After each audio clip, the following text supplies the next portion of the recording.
Girls college में सांस्कृतिक कार्यक्रम था। गांव का दबंग और बदमाश मुखिया ललन सिंह भी उस कार्यक्रम में मौजूद था। लड़कियों का एक ग्रुप जैसे ही स्टेज पर डांस करने पहुंचा तो उन लड़कियों में से एक लड़की जिसका नाम संध्या था, उस पर ललन सिंह की निगाह टिक गई।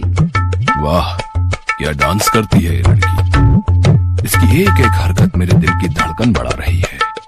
कहीं हार्ट अटैक ना आ जाए मुझे। ललन सिंह ने ये बात अपने गुर्गे से कही। क्यों रे वीरा, ये किसकी लड़की है रे? क्या नाचती है? सुन, इसकी कुंडली चाहिए मुझे। दिल आ गया है मेरा इस पर। संध्या कॉलेज की बहुत ही मेधावी छात्रा थी। वो न सिर्फ पढ़ने लिखने में अच्छी थी बल्कि खेल कूद और डांस में भी हमेशा अव्वल आती। सांस्कृतिक कार्यक्रम के बाद संध्या को ललन सिंह के हाथों प्राइज भी दिया गया। प्राइज देते वक्त ललन सिंह ने संध्या को घूरते हुए कहा, काफी अच्छा नाचती हो, हमें तुम पर गर्व है। संध्या ने ललन सिंह के पैर छुए तो ललन सिंह ने उसे उठाते हुए कहा, तुम्हारी जगह पैरों में नहीं, कहीं और है।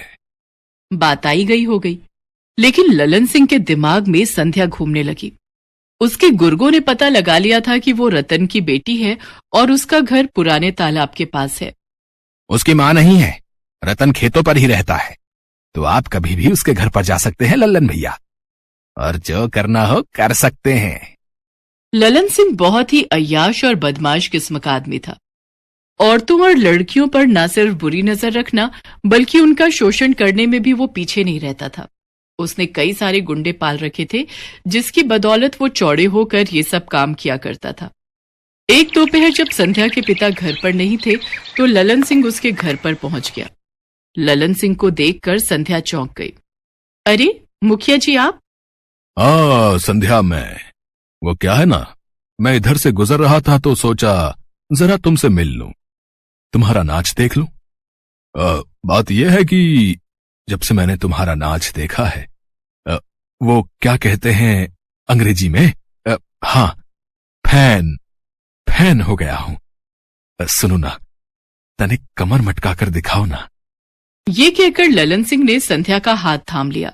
संध्या ने तुरंत अपना हाथ छुड़ाते हुए कहा कि ये आप क्या कर रहे हैं? छोड़िए मुझे। अरे इतना नाटक क्यों कर रही है? थोड़ा नाच दिखा देना अपना। कुछ पैसे चाहिए तो वो भी दे दूंगा मैं तुझे।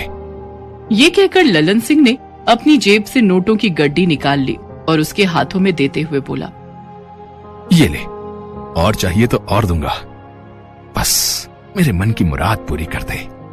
आपको बात समझ में नहीं आती है क्या? चलिए निकलिए यहाँ